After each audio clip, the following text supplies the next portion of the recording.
To begin with, some major concerns of adolescence.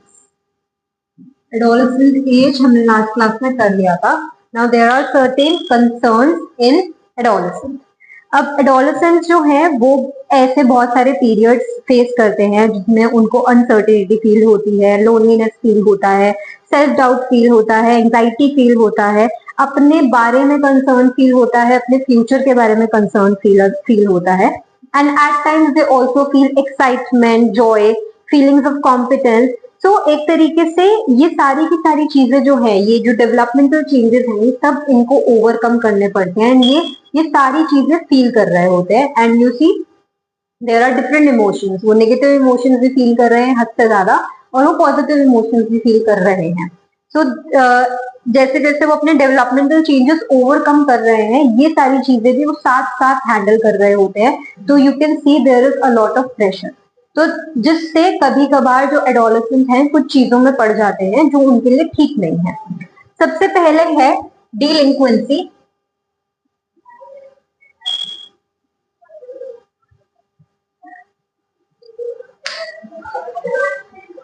डिलिंक्वेंसी, अब ये जो पूरा का पूरा टॉपिक है, ये 3 से 4 नंबर में आ सकता है, तो अच्छे तरीके से करना.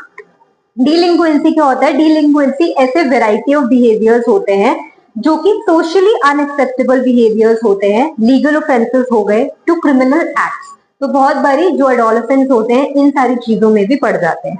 सो फॉर एग्जाम्पल ट्रूअंसी हो सकता है, घर से भाग जाना, या फिर स्टीलिंग और बर्गलरी और एक्ट ऑफ वैंडलिज्म, यानी कि आसपास की जो प्रॉपर्टी है उसको तोड़ना फोड़ना, इसको हम वैंडलिज्म में मान सकते हैं. तो जो एडोलेसेंट्स डिलिंक्वेंसी या ऐसे बिहेवियरल प्रॉब्लम से जूझ रहे होते हैं, उनकी बहुत नेगेटिव सेल्फ आइडेंटिटी होती है. अपने ऊपर बहुत कम ट्रस्ट होता है, दूसरों पे भी बहुत कम ट्रस्ट होता है, and low level of achievement होता है. वो कुछ अचीव करना ही नहीं चाहते हैं. डिलिंक्वेंसी बहुत बारी एसोसिएटेड है विद लो पेरेंटल सपोर्ट. मतलब डिलिंक्वेंट बच्चे के पास में लो पेरेंटल सपोर्ट है, उसके घर में इनअप्रोप्रिएट डिसिप्लिन है, मतलब या तो हद से ज्यादा डिसिप्लिन है या फिर बहुत कम डिसिप्लिन है, जिसकी वजह से अगेन बच्चा डिलिंक्वेंट हो चुका है. या फिर जो फैमिली डिस्कॉर्ड है, यानी कि फैमिली में कुछ तो इनअप्रोप्रिएट है, फैमिली कुछ तो डिसफंक्शनल है, जिसकी वजह से बच्चा इन सब चीजों में पड़ रहा है. अब जो एडोलेसेंट्स हैं बहुत बड़ी जो ऐसी कम्युनिटीज से आते हैं जो कि पॉवर्टी रिडन कम्युनिटीज हैं, या फिर ऐसी कम्युनिटीज जिनमें अनएम्प्लॉयमेंट बहुत ज्यादा है, या फिर मतलब पॉवर्टी रिडन है, वो अनएम्प्लॉयमेंट बहुत ज्यादा है, तो उनके अंदर जो है एक फीलिंग ऑफ लेस, कि हम मिडिल क्लास से बहुत कम है, उनके अंदर ऐसी फीलिंग्स होती हैं, क्योंकि ऑब्वियसली उनके घर में पॉवर्टी है, उनके घर में प्रॉब्लम्स हैं पैसे से लेकर, तो उन्हें ऐसा लगता है कि हम मिडिल क्लास से बहुत कम है. और इसलिए कभी कभार ऐसे जो बच्चे होते हैं एंटी सोशल एक्ट्स कर देते हैं to gain attention and to gain populism. वो पॉपुलर होना चाहते हैं, अपने पीयर्स में अटेंशन चाहते हैं, और इसी में वो ऐसी चीजें कर देते हैं. नेक्स्ट जो प्रॉब्लम है वो है सब्सटेंस अब्यूज. सब्सटेंस अब्यूज की अगर हम बात करें तो एडोलेसेंस ईयर्स जो होते हैं वो बहुत ज्यादा वल्नरेबल होते हैं to smoking, alcohol and drug abuse.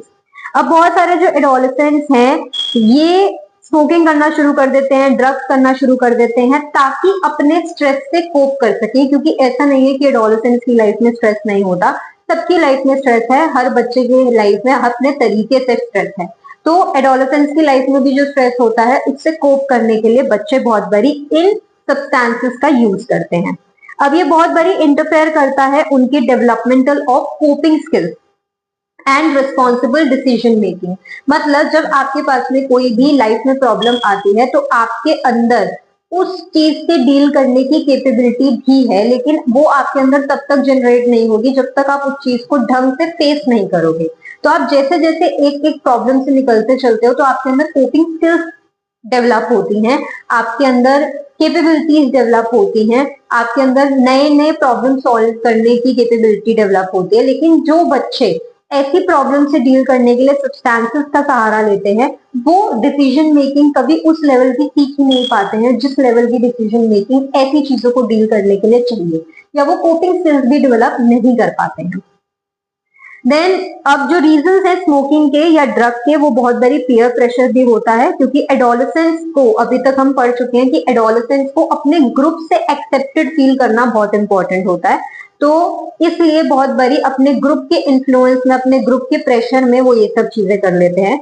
And एक और रीजन है इसका ये कि बहुत बड़ी जो एडोलेसेंस हैं वो ज्यादातर बड़ों जैसा बिहेव करना चाहते हैं, और बड़ों को उन्होंने देखा है कि वो स्मोक करते हैं, अल्कोहल करते हैं, तो वो बड़ों के जैसा बिहेव करने के लिए स्मोकिंग और अल्कोहल शुरू कर देते हैं।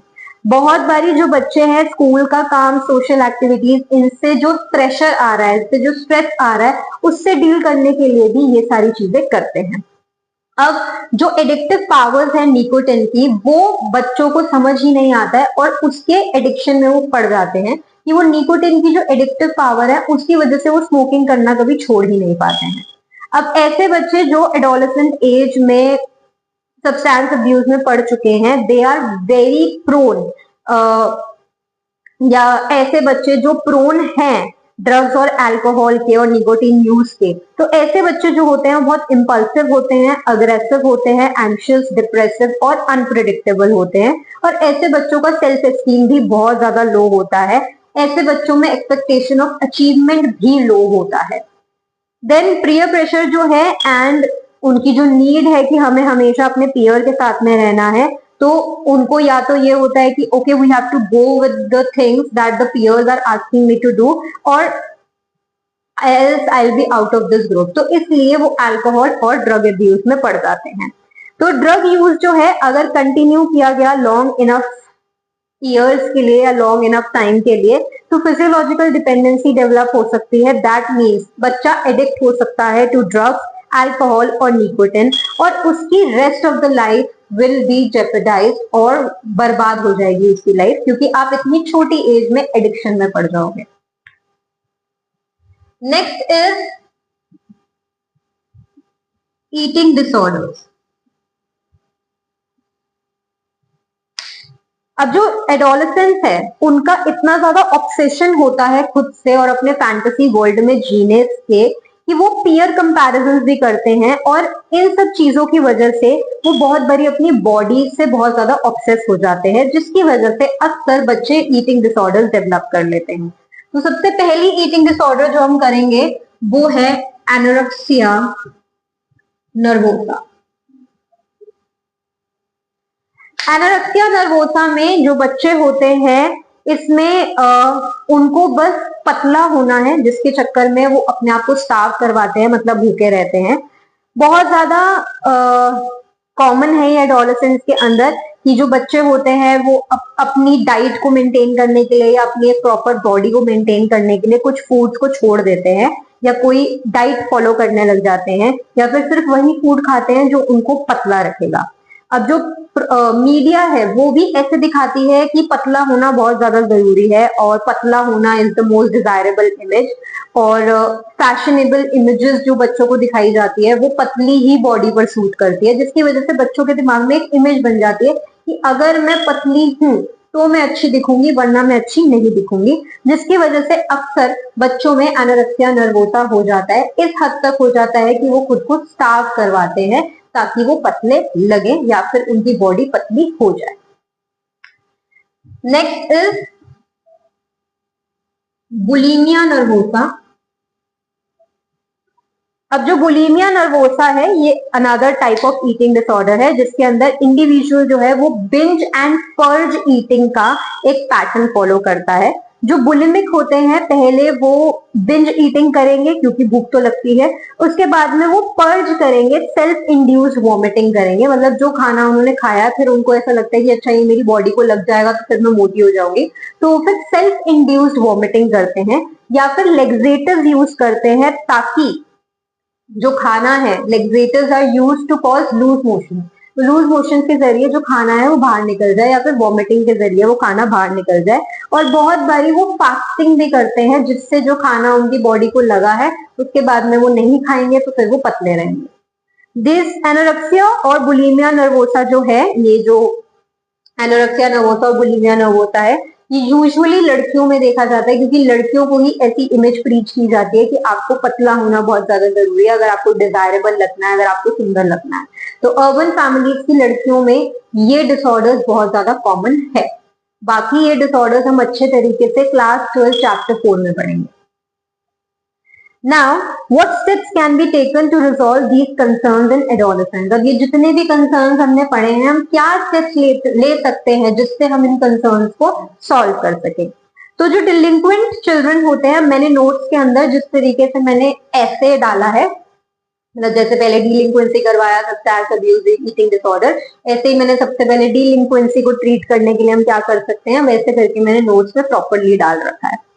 तो जो ज्यादातर डीलिंक्वेंट चिल्ड्रन होते हैं वो डीलिंक्वेंट हमेशा नहीं रहते हैं। उनके पीयर ग्रुप में अगर आप चेंजेस कर दोगे और बच्चे को अगर उसकी सोशल रिस्पॉन्सिबिलिटीज याद दिलवाओगे, बच्चे के अंदर सेल्फ वर्थ की फीलिंग्स दिलवाओगे और बच्चे को अगर पॉजिटिव बिहेवियर सिखाओगे with the help of positive role model, उसके नेगेटिव एटीट्यूड्स को अगर आप ब्रेक करवा दोगे, जो भी नेगेटिव एटीट्यूड उसका सोसाइटी को लेकर है या अपर मिडिल क्लास या मिडिल क्लास को लेकर है, या फिर बच्चे का जो पुअर सेल्फ कॉन्सेप्ट है, आप अच्छा करवा दोगे तो अपने आप उसके डिलिंक्वेंट बिहेवियर में आप रिडक्शन देखोगे। देन अगर हम बात करें सब्सटेंस अब्यूज की, सब्सटेंस अब्यूज के लिए पेरेंट्स के साथ, पीयर्स के साथ, सिबलिंग्स के साथ या किसी भी ऐसे एडल्ट के साथ में पॉजिटिव रिलेशनशिप होनी बहुत ज्यादा इंपॉर्टेंट है, ताकि बच्चा ड्रग अब्यूज में ना पड़े। किसी को तो पता चलेगा कि वो ड्रग अब्यूज में जा रहा है। थर्ड, अगर हम बात करते हैं ईटिंग डिसऑर्डर्स की, again parents are the most important thing. अगर पेरेंट्स ने बच्चे को एज इट इज एक्सेप्ट कर लिया, उसकी अपीयरेंस जैसी भी है उसको वैसे एक्सेप्ट कर लिया, तो बच्चे के अंदर कभी भी ये सारी चीजें डेवलप ही नहीं होंगी, क्योंकि अगर पेरेंट्स ने एक्सेप्ट कर लिया तो बच्चा खुद ही अपने आप को एक्सेप्ट कर पाएगा।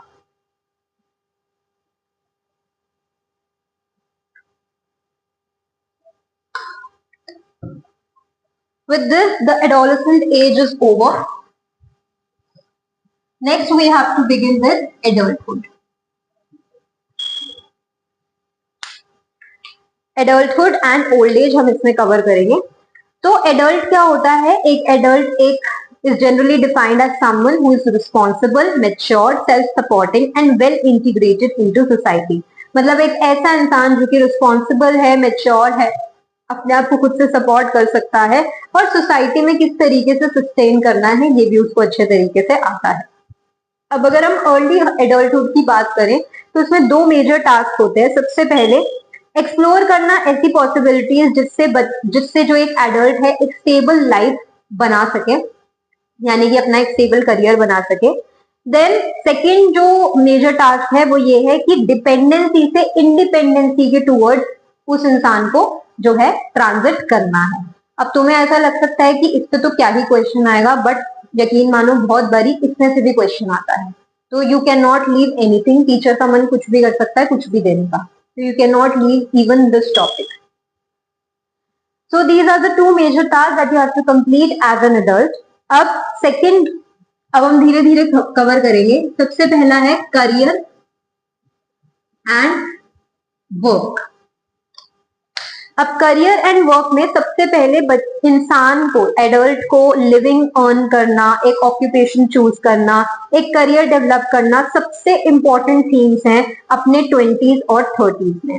एक ऐसी वर्क लाइफ में एंटर करना बहुत ज्यादा चैलेंजिंग हो सकता है, किसी के लिए भी, आप लोगों के लिए भी होगा आगे।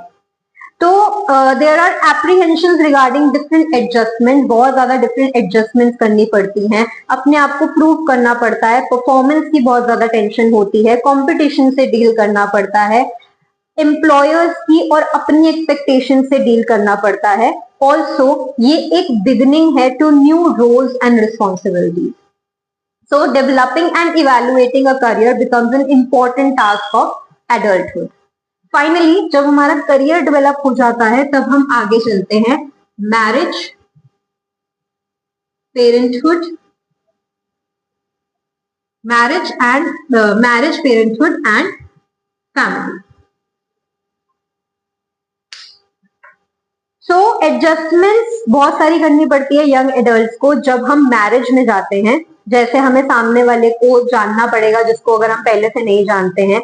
एक दूसरे के लाइक्स और डिसलाइक्स से हमें कोप करना पड़ेगा, एक दूसरे के टेस्ट और चॉइसेस से हमें कोप करना पड़ता है। अगर दोनों पार्टनर्स वर्किंग है, एडजस्टमेंट की जरूरत होती है कि घर का काम कौन करेगा, बाहर का काम, शेयर्ड रिस्पॉन्सिबिलिटीज हमें लेनी पड़ती है। परफॉर्मेंस और रिस्पॉन्सिबिलिटीज, रोल्स एंड रिस्पॉन्सिबिलिटीज एक दूसरे को असाइन करने पड़ते हैं। इसके अलावा अगर यू गेट मैरिड, पेरेंट बनना और ज्यादा डिफिकल्ट हो सकता है। एक स्ट्रेसफुल ट्रांजिशन है इन यंग एडल्ट, इवन दो ये it is usually accompanied by the feelings of love for the baby, लेकिन फिर भी एक डिफिकल्ट ट्रांजिशन है।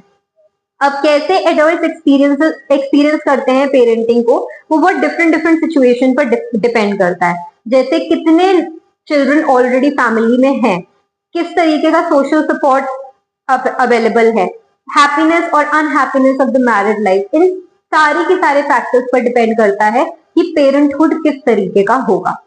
अब अगर हम बात करें कि बहुत बड़ी स्पाउस की डेथ हो जाती है या डिवोर्स हो जाता है, तो वो एक अलग ही तरीके का फैमिली स्ट्रक्चर बना देता है, जिसमें एक ही सिंगल पेरेंट होता है, या तो मदर होगा या फादर होगा, एंड उसी मदर या फादर को बच्चे की सारी रिस्पॉन्सिबिलिटीज उठानी पड़ती है। अगर हम रिसेंट टाइम्स की बात करें, women are increasingly seeking employment, हम भी बाहर जा रहे हैं काम करने के लिए, तो ये अलग तरीके का फैमिली फंक्शन क्रिएट करता है, जिसमें दोनों के दोनों पेरेंट्स वर्किंग हैं। अब जो स्ट्रेसर्स हैं, जब दोनों के दोनों पेरेंट्स काम करते हैं, तो वो सेम ही है as a single working parent, क्योंकि दोनों के दोनों काम कर रहे हैं यहाँ पर। बच्चे की ध्यान रखना, देखभाल करना, बच्चे का स्कूल वर्क करने का, बच्चे का इलनेस देखने का, होम वर्क लोड देखना, होम लोड देखना, तो ये सारी चीजें बहुत सारी प्रॉब्लम्स क्रिएट करती हैं। Despite the stresses associated with parenting, it provides a unique opportunity for growth and satisfaction and is perceived as a way of establishing concern and guiding the next generation. तो आप चाहे जितना मर्जी इसमें difficulty आ रही है, पर एट द सेम टाइम इसमें आपको बहुत प्यार भी महसूस होगा, और कहीं ना कहीं आप एक नई जनरेशन को फॉर्म कर रहे हो, और अपने तरीके से उस जनरेशन को आप फॉर्म कर सकते हो। Now, if we talk about the physical changes during adulthood, physical changes की अगर हम बात करें, मिडिल एजेस में मैचुरेशनल चेंजेस आने लग जाते हैं बॉडी के अंदर। बहुत सारे इंडिविजुअल्स हैं कि मतलब डिफरेंट हो सकता है हर इंडिविजुअल के लिए कि ये चेंजेस कैसे और कब आ रहे हैं उसकी लाइफ में। अब जैसे मिडिल एज के अगर हम लोगों की बात करें, तो ग्रेजुअल डिटेरियोरेशन हमें देखने को मिल जाता है उनकी फिजिकल फंक्शनिंग में। जैसे विजन में डिक्लिनेशन आ जाएगा, सेंसिटिविटी टू ग्लेयर आ जाएगा, हियरिंग लॉस हो सकता है, फिजिकल अपीयरेंस में चेंजेस आ जाएंगे, जैसे रिंकल्स आ जाएंगे, ग्रे हेयर आ जाएंगे, थिनिंग ऑफ हेयर हो जाएगा, या वेट गेन हो जाएगा। तो इस तरीके के फिजिकल चेंजेस जो हैं वो एडल्टहुड में होते हैं। Then next, if we talk about cognitive changes, cognitive changes भी बहुत सारे होते हैं। अब ऐसा माना जाता है कि कॉग्निटिव एबिलिटीज जो होती हैं वो एज के साथ में डिक्लाइन करना शुरू कर देती हैं, कुछ डिक्लाइन करना शुरू कर देती हैं। तो मेमोरी में डिक्लाइन आ जाएगा, जिसमें ज्यादातर लॉन्ग टर्म मेमोरी होगी rather than short term memory. Yes, so for example middle age person जो होते हैं वो टेलीफोन नंबर इमीडिएटली नहीं याद कर पाते हैं, लेकिन पहले उन्हें वो मतलब जो पहले याद किए हुए नंबर्स होंगे वो उनको अच्छे से याद होंगे। अब जो मेमोरी होता है वो बहुत ज्यादा गिरने लग जाता है, डिक्लाइन करने लग जाता है। विजडम इंप्रूव कर रहा है विद एज, लेकिन कहीं ना कहीं हमारी जो लॉन्ग टर्म मेमोरी है वो डिक्लाइन कर रही है। Moving on to old age, this is the last topic of this chapter. Old age में भी प्रॉब्लम्स के साथ साथ मैंने एक पॉजिटिव पर्सपेक्टिव भी दे रखा है नोट्स के अंदर। अब जो देखा जाए तो एज ऑफ रिटायरमेंट को हम ओल्ड एज से लिंक करते हैं, बट आजकल लोग अकॉर्डिंग टू एनसीईआरटी ज्यादा जी रहे हैं, तो इसलिए रिटायर होने की जो एज है वो भी चेंज हो गई है। तो इसलिए हम ये नहीं बोल सकते हैं कि ओल्ड एज हमेशा 60 में ही आता है, कई लोगों का 70 में भी आता है, 80 में भी आता है, डिपेंड करता है। अब क्या चैलेंजेस होते हैं ओल्ड एज में? Some of the challenges which the aged have to cope with include retirement, widowhood, illness or death in the family. इसका positive perspective ये है, the image of old age is changing in certain ways. Now there are people who have crossed 70 years of age or so and are quite active, energetic and creative. They are competent and are therefore valued by society in many walks of life. In particular, we have aged people in politics, literature, business, art and science. The myth of old age as an incapacitating and therefore frightening phase of life is changing. तो आप बहुत देर तक काम कर सकते हो, कोई problem नहीं है, तो हमें ये चीज नहीं एसोसिएट करनी चाहिए कि ओल्ड एज का मतलब retirement and all loneliness. No, it's not that way now. Second point is the experience of old age also depends on the socio-economic conditions, availability of health care, attitude of people, expectation of society and the available support system.